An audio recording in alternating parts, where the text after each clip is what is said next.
You're listening to Protect It All, where Aaron Crow expands the conversation beyond just OT, delving into the interconnected worlds of IT and OT cybersecurity. Get ready for essential strategies and insights. Here's your host, Aaron Crow. Good morning. Thank you for joining us today. My guest today, Christopher Stein. Why don't you introduce us and tell us where you are? I'm Christopher Stein. I work for Royal Caribbean Group. Today, I am on Mine Shift 7. We are underway from Copenhagen to Gdansk. So for those who don't know, Royal Caribbean owns 5 brands. It's Celebrity, Royal Caribbean International, Silversea, and then 50% of TUI Cruises and Hapag-Lloyd Cruises. Mine Shift 7 is the newest ship. We just got it delivered a couple of months ago, and now we are doing the cybersecurity assessment. So I'm staying on for a week. From yesterday until the So that's super interesting. I'd love to have a high-level understanding of what does it look like to do a cybersecurity assessment on a ship, especially one that is at sea, probably with paying customers on it, with thousands of people and staff and all the things that are going on. What does it look like to do a cybersecurity assessment on an active vessel? So that's a very good question, and I guess a lot of people would expect it to be very technical. But in fact, one of the things that is very important in maritime is compliance. So what we're doing today is a compliance assessment for IMO and for ISPIS. And that means that we need to understand our current cybersecurity posture, both on the IT side, but also the OT side. So today we're conducting interviews, we're reviewing drawings, we're looking at a few technical elements, but because, as you say, we are sailing with passengers, we can't do deeper dives into the whole technical systems here. So at some point when we are in dock or we have time, we can do more technical and in-depth assessments, which, for example, involves checking networks and checking configurations. But as we are at sea, we are limited to a little bit more administrative tasks. Yeah, but that's no different. I've done these in manufacturing facilities and on power plants and all these spaces. And it's not like they just say, hey, we're going to do an assessment, so we're going to shut everything down. That's not reality, right? Business has to go on. So we have to find ways. And that's one of the things that's really different in OT, I think, than IT is we don't have an outage window on a Friday night from 10 to 12 that I can just patch and do anything that I want because everybody's at home, watching TV or football. These ships have to go. They run 24/7. They have to be supporting even when the customers are asleep. It's all that stuff still has to work. So we have to find ways as OT cyber people to work around those problems, even when they're at port. Like you mentioned, doing it at port. It doesn't mean that you just have carte blanche because those systems still have to run. So it's not like you can just attack things and bring things down because many of those ancillary systems still have to be up and running. Correct. One of the things that is different in maritime than, let's say, a factory is that we need systems to be operational in order to maintain safety, right? If the ship loses its propulsion, then it might bring us into an unsafe situation. So we can't just do things right now. That being said, when we are in port, there are some things we can set to local control. We can shut them down. We can do certain things while we are at port, test those, and then start them back up and continue the voyage. It's all about timing. It's all about the scope, and it's all about understanding what it is that you want to get from this assessment. What are some of the types, obviously from a compliance perspective, but what are some of the types of things that you're looking for as are you walking it down physically? Are you looking for physical assets? Are you looking for asset inventory? Are you looking for kind of what is a high level thing that you're looking for in one of these assessments? So in general, we try to do a little bit of everything. It's all about understanding our cyber posture. So we get a ship from the yard. We want to understand in which state it is in, to understand what is our exposure, and also what do we have to prioritize. if we find out that we're missing an element or something needs to be changed or something like that, we now know about it and we can do something about it. So we do walk the ship physically.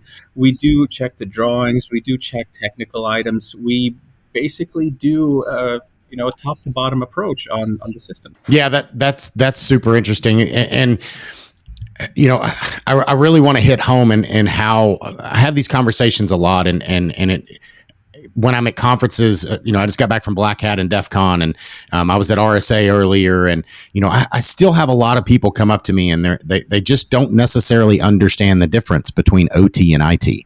And what is OT? What makes it OT? Why is it different? I've had some really intense conversations, to say at the least, around how IT people or people that don't really understand OT, why it's so different, and this whole IT and OT convergence and all of that, and how gray that gets. But you just said it right, and I think that's the key piece to remember is you guys are dealing with safety. And you can't take it. You can't put anything at risk that can risk the safety of the passengers and the crew and other people that aren't even on the ship. Because we just saw in Baltimore the ship that lost control and hit a bridge and crashed a bridge. Like, those things are real. Like, when I'm patching my email server at my corporate headquarters, there's no person's physical safety at risk. Yes, we can lose money, we can lose credibility, we can lose people's email, there could be lawsuits, things like that, but there's nobody that's going to physically be harmed from that, right? That's a big piece that's in OT, and a lot of people don't really understand because they just haven't been there. Same thing when I do a power plant, or I'm doing a manufacturing facility, those things there's a lot of safety issues. Safety first. Like, I can't trump, no matter what I need to do, I can't trump the safety factor to do what I need to do. I have to wear my hard hat. I have to wear my PPE. I have to make sure that, lockout, tag out, that I'm understanding and three-way communication. It's why we do all of these things in these OT spaces, because lives can be lost and have been. We're not just doing the safety because it's fun. We're doing it because lives have been lost in the past, and we want to make sure that isn't in the future. And obviously, from a business perspective, you also want to make sure that your things are reliable, so that passengers will be safe and feel comfortable to come on board, and enjoy the facility without worrying about bad things happening. That's obviously bad press, but in the meantime, you guys are focused on safety because it's the right thing to do, and obviously you want your customers and your employees to be safe on your vessels. Of course, safety is a top priority for us. It is like that in maritime business. Every maritime company will have safety as a top priority. Every shipping company is interested in keeping passengers, crew, ship, the environment safe. The things that are, let's say, different in maritime that compared to, let's say, industrial processing. Like I mentioned, we need operations to stay safe. And that means it's not always possible to apply the same methodology as you will do in IT. It's not even always possible to apply the same methodology as you do in a manufacturing facility, right? The way that we have to test things also means that we must ensure that we don't break anything, we don't change any configuration, and we also need the vendor to be on board. Compare it to, let's say, the toilet paper making facility, right? I don't know how you do toilet paper, but I imagine you put a big roll of paper inside one end, and in the other end come a smaller roll of toilet paper. The safety element in that is designed to protect the human from, or prevent the human from entering the machine, and if he does, to shut the machine down to achieve an element of safety. If you break something in that process, the machine will just not start up. When we do things here, we must have operations when we're sailing to maintain safety. We need power generation to run the propulsion. We need power management to control the power. We need navigation to understand where we are. Even the whole life support element of this is important to maintain safety, and that's why there are regulations and there are requirements to the amount of equipment that needs to stay operational in order to be compliant with safety standards. And therefore, if we manage to break something by testing or by disconnecting or doing something, that could severely compromise not only actual safety, but also our compliance, compliance in general, which means that we could be prevented from sailing also.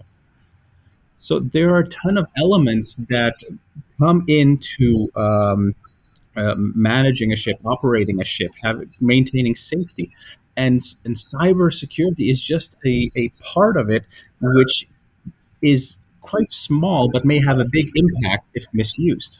Yeah, and that's where I just gave a talk at DEF CON around. Well, actually, you and I were together in Idaho talking about CIE, cyber informed engineering, and how cybersecurity needs to be part of the overall system conversation and design beyond just being a bolt on cybersecurity thing, but from a part of the system, making sure that it is done safely, it's done reliably. There's and cyber is a risk, but like to your point, it is a small piece, but it is a significant one. Just like the other availability, like if you look at the CIA triad, like we don't care as much about confidentiality. Not that it's not important. It's just it doesn't trump availability, which to me, availability and safety are kind of linked together there, right? Obviously, you mentioned availability of your systems is directly correlated to the safety of the ship and the vessel and the people and everything around it. Because if those systems go down, then you can't control this big moving piece of thing that's in the ocean and just floating. And then that bad things can happen, which is not obviously what we don't want to happen. And that's where we're dealing in OT. So how many types of, how ships are huge, like they're roaming cities. So I imagine they have very similar types of systems and how many numbers of systems and types of things are you having to look at on a large ship like you guys are dealing with? So, on the IT side, we have a number of systems which would equate to a medium-sized corporation. Right.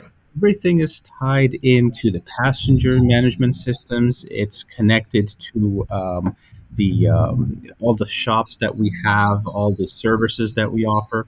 But on the OT side, many people like to think of a ship as one large factory. Okay.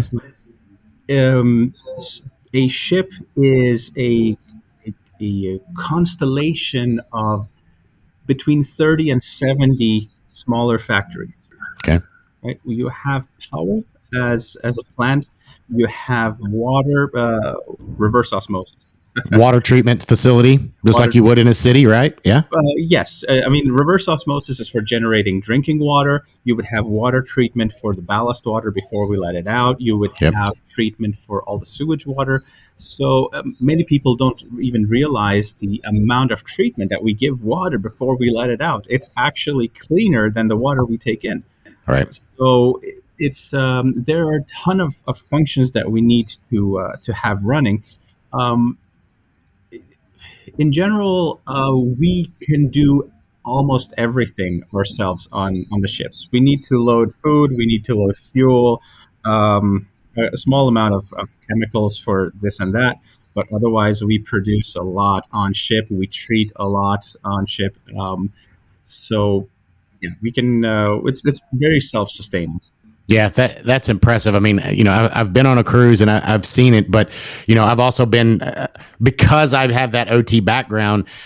Even though I didn't take tours of those locations, I knew they're there. Like I know there's a fully generating power plant that's running this whole thing because you don't have all this electricity and slot machines and lights and pumps on the pools and all of the things. If you think about it and you really break down, there's so many subsystems that make all of those things work.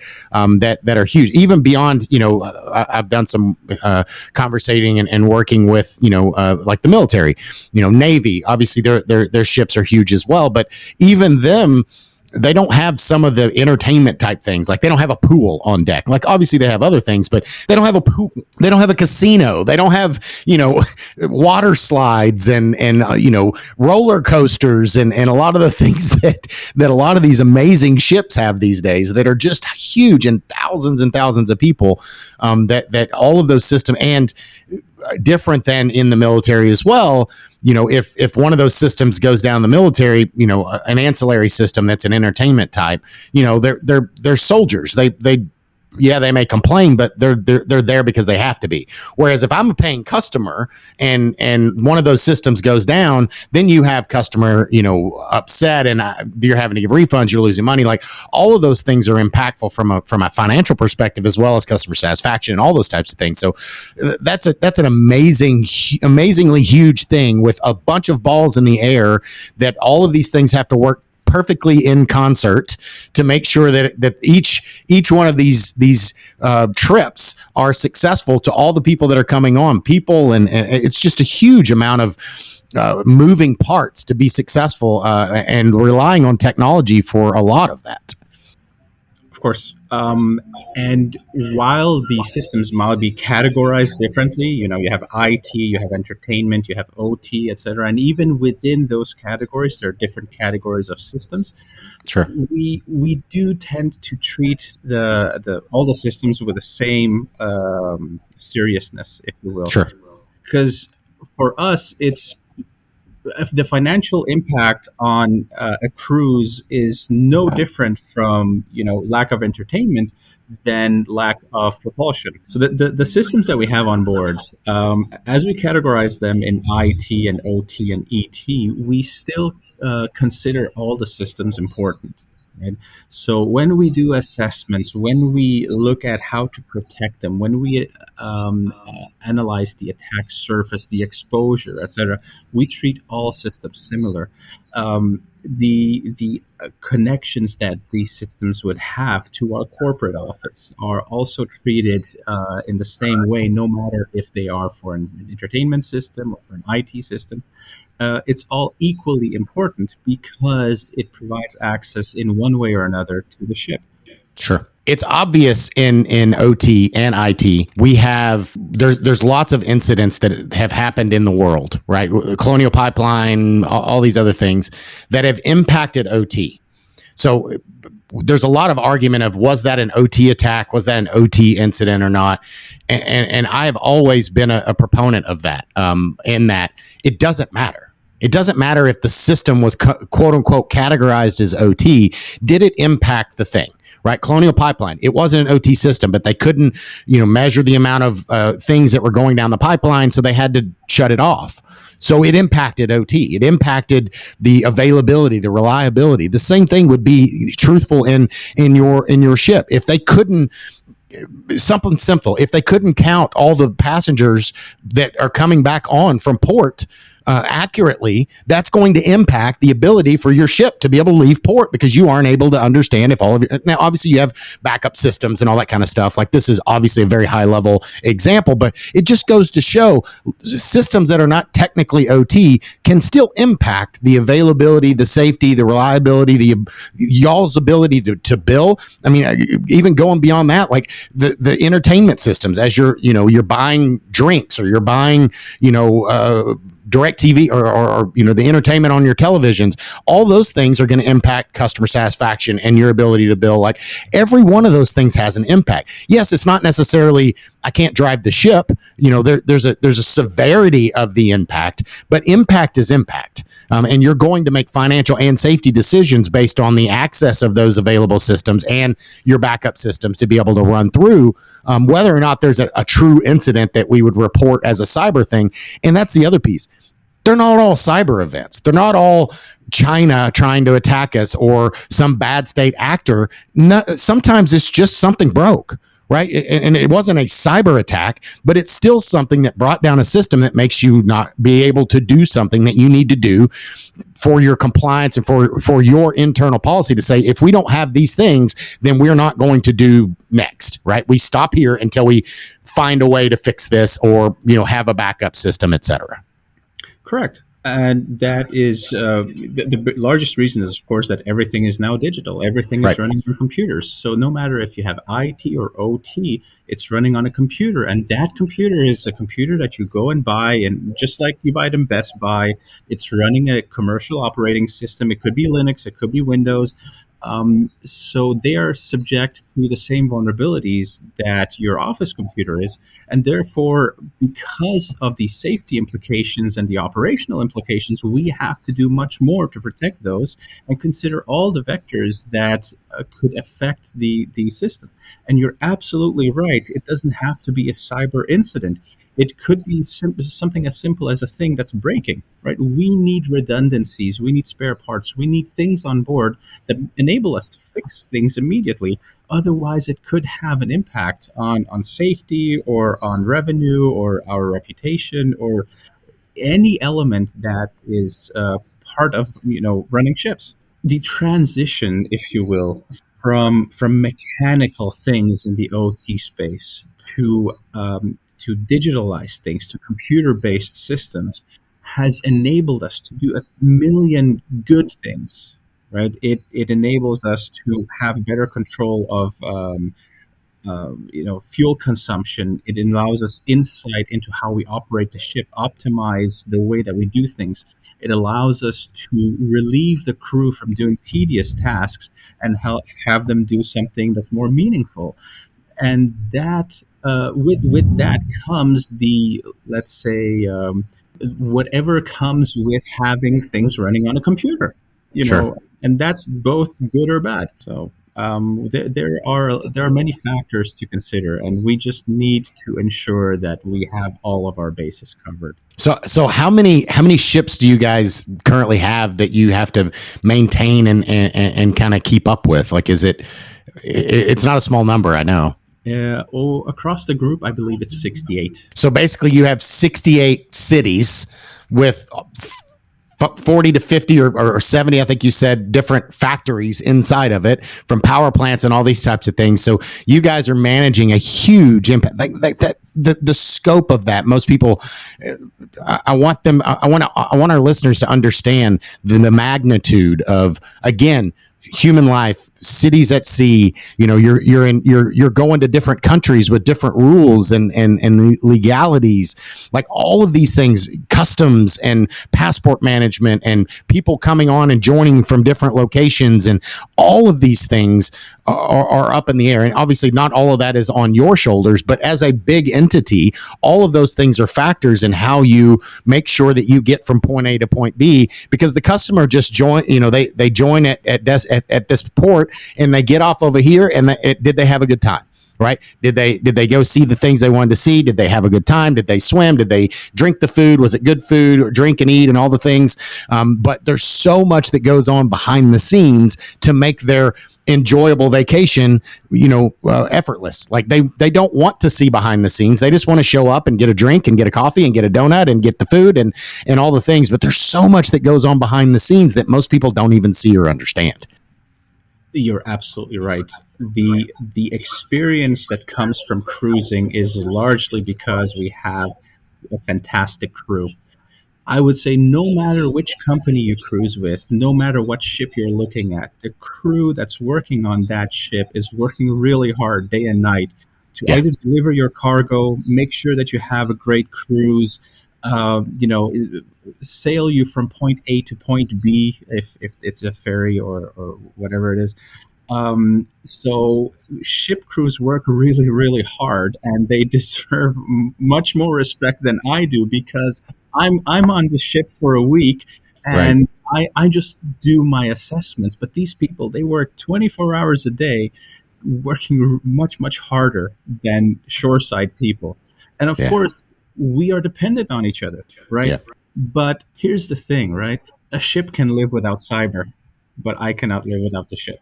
Right. That being said, I do see that a lot of people would like to understand more of what's happening behind the scenes, and we offer tours behind the scenes, and I know that other companies do offer the same. So no matter which cruise ship you're on, which company you're with, take the tour. It's really interesting. If you've never seen the bridge of a ship or the engine control room, how we do waste management, especially on waste management, a lot of people believe that, you do this and that with the trash and you pollute the ocean and whatnot. We don't do that at all. In fact, we have people full-time sorting trash, compacting it, recycling it, sending it off to the right locations and to be processed. I don't actually know how things happen on the shore side once it's offloaded, but you would be surprised what actually goes on behind the scenes on a ship. Yeah, I mean, the logistics of all that you just said, right? Think about how many people, thousands of people, not just from a customer perspective, but also the crew, the food, the water, the luggage. I've only taken one cruise. You and I talked about this in Idaho. I've only taken one cruise. My wife and I went, but it was a big ship. It was Royal Caribbean, and the amount of how fast we were able to check in, give our bags, we got onto the ship, and a few hours later my luggage ends up in my room. I mean, the logistics of just that is mind-boggling, because they're going through all the things in the background, and then they end up in my room, and then the whole week, where I'm going to eat and food, and we're going into different ports, and we're stopping at different islands, which are in different countries, and all of these things, and managing thousands of people getting off a ship and thousands of people getting back on a ship and in a timely manner, and making sure nobody gets lost and left behind. And there's just so many things to consider. And also the cybersecurity and the safety systems that are in the background that are running as well, that that are managed. So I agree. Like, there's a great example of OT is everywhere, and I think it's important for people to start looking for it. So when you take the cruise, go on the tour. Because it'll be fun, it's going to be amazing, but you'll see the things that are supporting you, right? I went to Black Hat, I think last year. My wife went with me, which is in Las Vegas, but not too far from there is the Hoover Dam.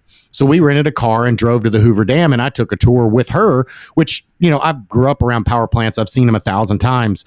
I've seen all of the systems in there, but for her, it was eye-opening because of the size of the machines and the turbines and all the things that are there. And even for me, it was impressive, because the Hoover Dam in and of itself, if you've never been, I highly recommend.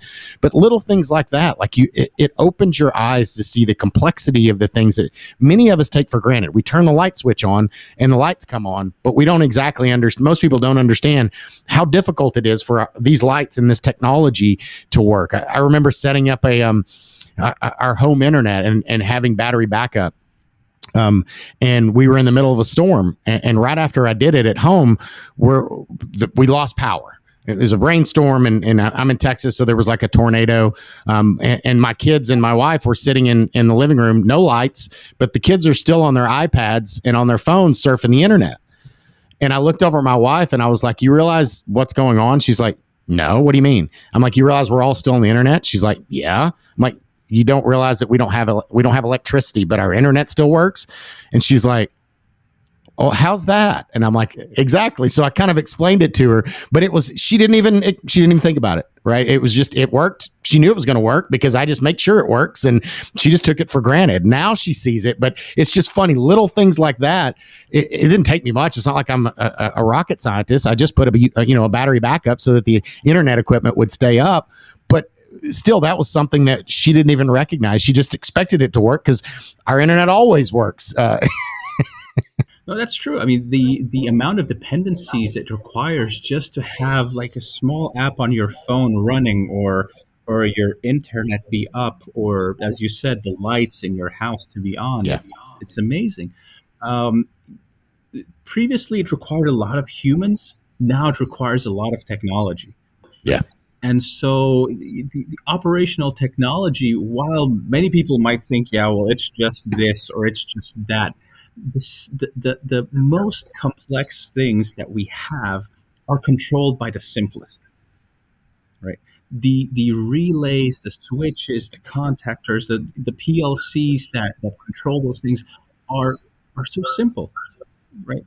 But it all plays a small piece of a much bigger and very complex system that has dependencies far beyond what you can even imagine just sitting in your house.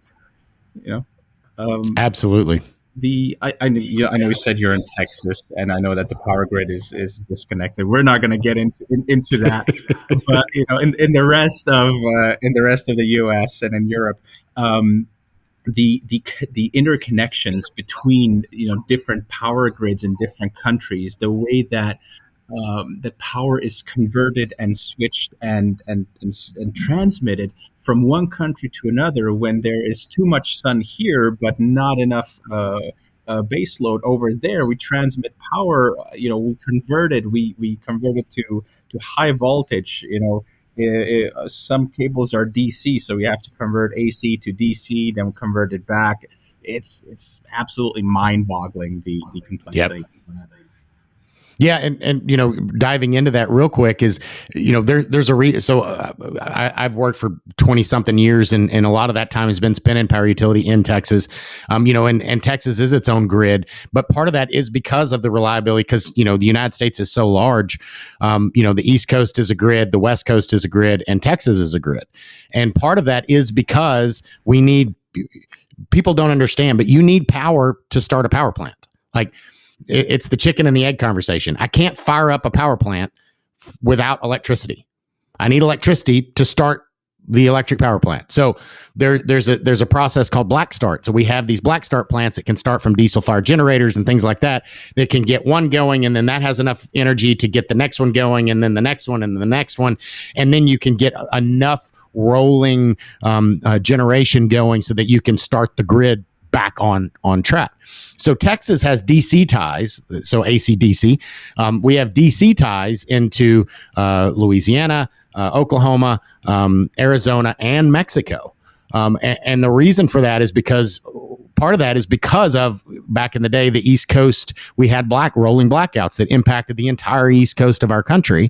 And the cool thing with the way that Texas is, obviously we've had some issues here recently with the Texas grid. And I'm not defending that at all. But the larger grand scheme of the design of this decades ago was so if the East Coast went down, we could because we're DC tied into East Coast, their rolling blackout wouldn't impact us, but we could feed them back to help them get started back up again. And then the same thing, if we went down, we're not going to impact or bring them down. We're not going to be an additional domino that's going to knock them over, but they can help to start us back up. And the same thing with Mexico, the same thing with the West Coast, et cetera. Like that's a great example of these systems are so large and complex. It's well beyond most people's even understanding. Even me working in power utility for so many, and my father before me worked there for 40 something years. I have a very high understanding of the power grid in this country, and even in Europe and other countries as well. But still, my understanding is, still here, at which, there's people that are far more understanding of it than me. And I couldn't tell you exactly how it runs. I understand it at enough level to talk about it semi-intelligently on this podcast, but I'm not one of the engineers that could make it work for sure. We have the same on the ship. Starting a ship from cold happens using the emergency generator, which is a smaller device that's not powerful enough to propel the ship. Right. But it provides enough power to allow us to start all the dependencies that allow us to start the bigger engines and generate propulsion power. Yeah. So, yeah. Well, it's like if you saw the Apollo movie with Tom Hanks, Apollo 13, where they're trying to do the startup procedure when they couldn't land on the moon, and they only had so much power, and if they started up, they had to figure out the procedure in the on ground so they could give him the procedure, because if they started up the wrong way, they'd trip circuits and they didn't have enough amperage to start up their systems. And when they figured out if they turn these things off and they start up in this process, then they had enough power, right? Again, all of these things are interconnected, whether they're cyber, but they're all digital. Working in a nuclear facility, a lot of the nuclear power plants in our country, in the United States specifically, they were designed in the 50s. They started being built in the 60s and late, and 70s, and a lot of them were turned on in the 80s. Like there's one in Texas that I used to support, and it was commissioned in the early 80s. the technology has changed drastically since it was designed to now. A lot of the systems it was designed on and they got their license on are analog. Like you said before, they're very simple relays, very simple systems and processes. Since then, we've added different technical capabilities, digital technologies, Ethernet, that kind of thing. But those tertiary systems are still analog. So when we've added capability because we wanted to get more visibility and control and automation out of things, we added to it. We didn't take away. So we didn't replace the analog system in this system. We added an additional digital system in series so that I could get that data. But if that thing fails, it's still going to fail back to the physical, old school, tertiary backup system. So we have, and obviously in a nuclear environment, there's obvious reasons why that is. I'm sure you guys have a lot of similar type things in safety and tertiary and multiple redundant capabilities because there's high risk. There's a lot of stakes when we're talking about passenger lives and thousands of people and life and limb and environmental and like all of those factors.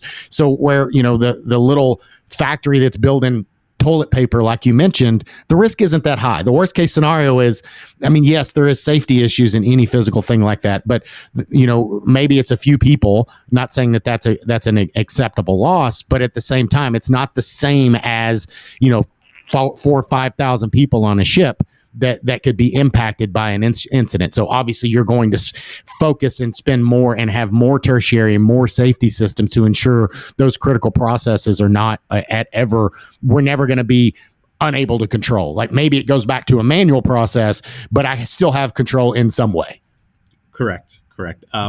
All systems that we have on board, especially safety related ones, have manual control. So the way that ships have evolved over the last 50 or 60 years is that they've undergone an era of automation.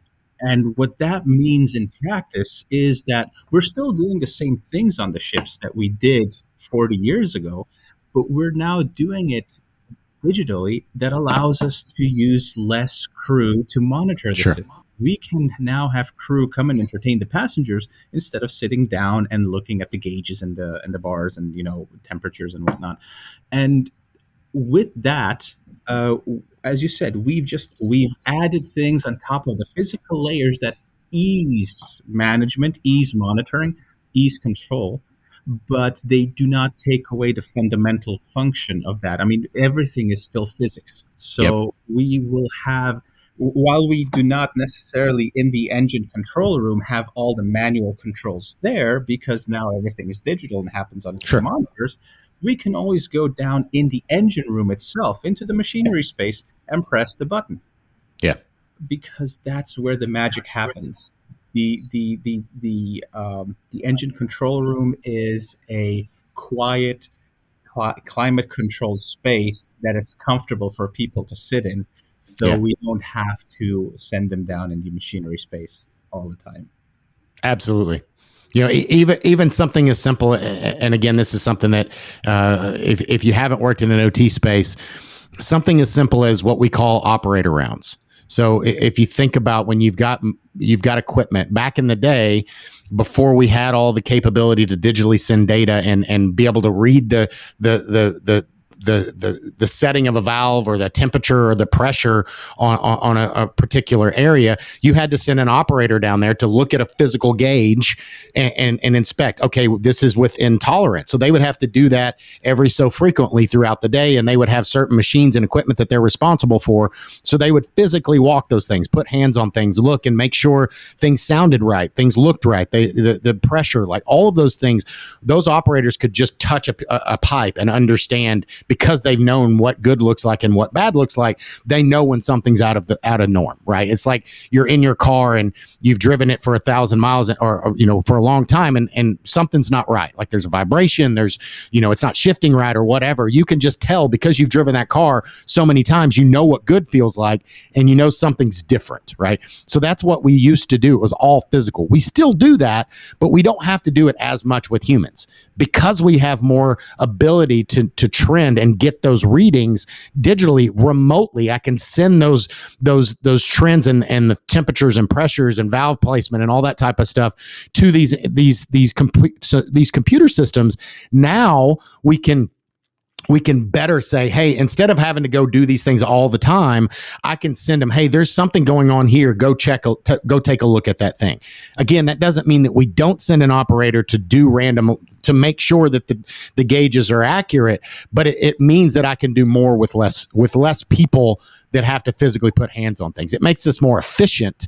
It means that we can do more with less, as far as needing 15 people to do the job. Now maybe I can do it with a few and be more efficient and better outcome because of that, because of the other capabilities that the digitalization has brought us. Correct. Digitalization is a huge new thing in maritime, especially given the whole discussion of decarbonization, the switch to alternative fuels.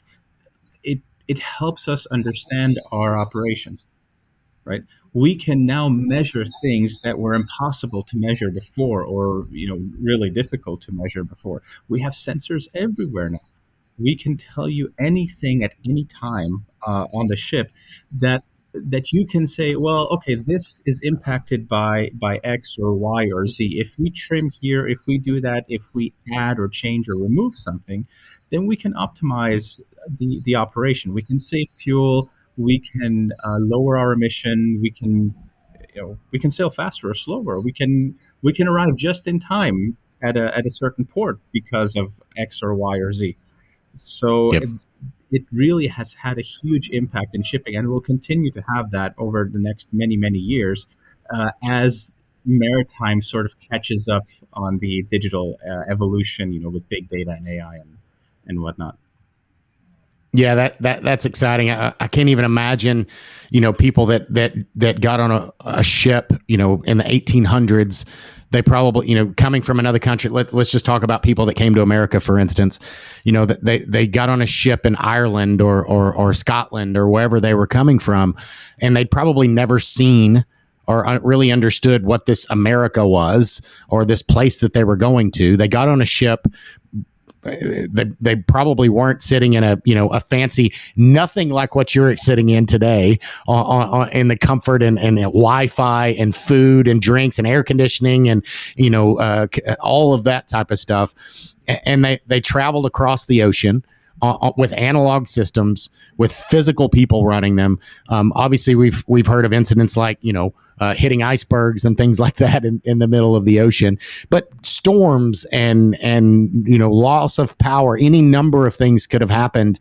Not to mention even further back than that, when people used to sail, across the ocean with completely analog, no systems whatsoever, just wind and sails. Like, that's just, it blows my mind, the ingenuity of humans and how far we've come in a relatively short amount of time to the capability of the vessel that you're sitting on today, and how people just take it for granted. Like, they don't think about they just get on and have fun and they get off, and man, that was amazing. Right. And the amount of work that goes into it, and the safety, and how far it's come from, the Mayflower, these wooden vessels or Vikings that came across on little bitty, not even ships, boats, more like, to now these huge things that are, multiple, 10, 15 stories tall with, swimming pools and tennis courts.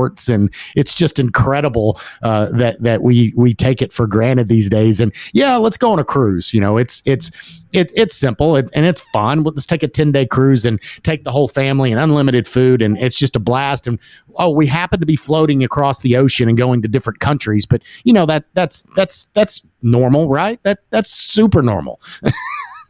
I'm happy you take it for granted, because that means we're doing our job right. Exactly. That's the funny thing. It's not funny, but it means that we're doing right things, right? So when we talk about all this digitalization, and I'm a parent, I've got 3 kids, and we look at technology, and you can see a lot of negative things with technology, with people zoning out and social media and politics and all the things that you see, and but there's so much good that has come from digitization and the technology that we have.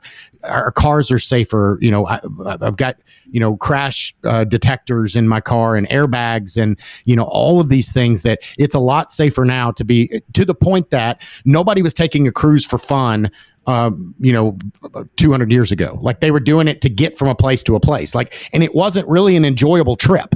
They just grin and bared it, right? It wasn't like it was. Now, some of the wealthy, obviously that's a different conversation, but everybody can afford to go on a cruise. Everybody can go and enjoy and be like luxury back then, right? Anybody can do that and have a trip and get pampered and have that. It's literally available to absolutely every person within reason, but obviously it's not free, but it's attainable. It's not unrealistic. It's not millions of dollars. You don't have to be a millionaire. You don't have to be independently wealthy. Like, this is something that everyday Americans and people from all over the world love and experience, and it's not out of reach, which is incredible to say how much technology and digitalization has made that, because it's safe, it's affordable, it's repeatable. Like, all of those people, process, and technology have made it so that everyday people can attain this thing that is, again, 100 years ago was unattainable unless you were super wealthy. So with that, I appreciate the time, and I know that you're in the middle of an assessment and also in the ocean, which is just super cool. This is the first time I've had a guest join me, that wasn't on land, as far as I'm aware. So with that, what is kind of closing question I always give to folks is, what is one thing that you see in the next 5 to 10 years coming up over the horizon, and you can focus it specifically on maritime, that maybe is concerning, and what's one thing that is exciting that you see coming up over the horizon in maritime cyber? Yeah, of course. I mean, as we digitize more, the number of dependencies that we have on computer-based systems increases. We depend more on the connections that we have to shoreside. Sure. We also want to deliver an experience to our passengers that also depends on all of these systems. So we need more efforts put into understanding the new digital solutions that are coming out, and how they potentially could affect our operations, our systems, our safety, and be proactive in terms of preventing things from happening. Sure. On a more positive note, and this is very, very maritime specific, the various organizations and lawmakers in maritime are starting to align on maritime requirements, securing on the cyber part, maritime as a whole. There are now more cyber requirements to systems that operate the ships, both in the OT and the IT space, and that means that we are less susceptible to bad actors. We will continuously improve cybersecurity on the ships, and as legislators become more aligned and more aware of actual risks, we go into a future that is similar to other elements of shipbuilding, more prescriptive, and offers actual solutions. Sure. No, that's so true. And as you were saying that, all I was thinking of is, relatively recently, we've started having internet available on airplanes, right? And now everybody takes it for granted that it works. So when, for whatever reason, internet access stops working on a plane, people complain about, I just can't believe the internet didn't work, or it was slow, or whatever. Like, do you realize you're flying 30,000 feet in the air, hundreds of miles an hour, and you're surfing the internet? It's like the discussion I had with my wife about, the internet working in the middle of a power outage. You don't think about what it takes for that to work. You guys have a giant ship with thousands of people on it in the middle of the ocean, and if the internet goes down, you're going to have a bunch of upset people.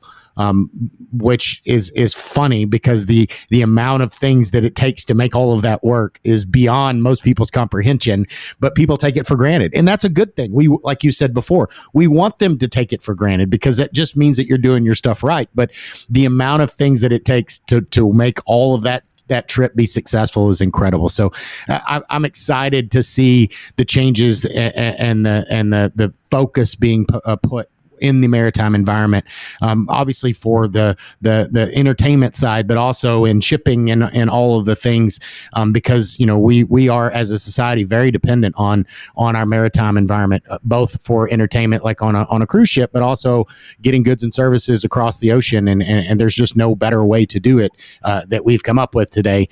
You can, planes are only so big, and you can only put so much stuff in there. Whereas on a merchant ship, you can put thousands and thousands of containers and ship all sorts of stuff from cars to, weight is almost no issue. So it's very important. And we see that with, terrorists that are going after things in certain parts of the country or of the world where it's slowing things down and it takes longer, which means it's more expensive and it increases, the cost of goods because it takes more money and to get things to where they need to go. So all those things are impactful. And cyber is a big piece of that as well. Obviously, it's a relatively small piece. That does not mean it's insignificant.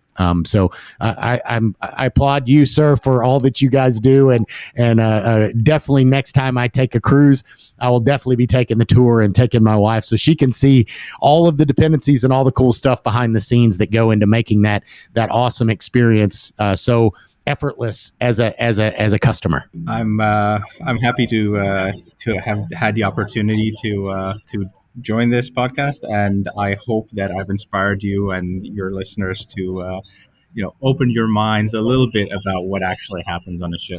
Absolutely. Very, very, very behind the scenes, literally as you're sitting on a ship, which is so cool. So, well, thank you, Chris, for joining me. I really appreciate your time, sir. It's been a long time coming, getting this scheduled. So I appreciate you being here and taking time with me. And I look forward to seeing you again in the future, sir. Thank you, Aaron. Happy to be here. You too. Thanks for joining us on Protect It All, where we explore the crossroads of IT and OT cybersecurity. Remember to subscribe wherever you get your podcasts to stay ahead in this ever-evolving field. Until next time.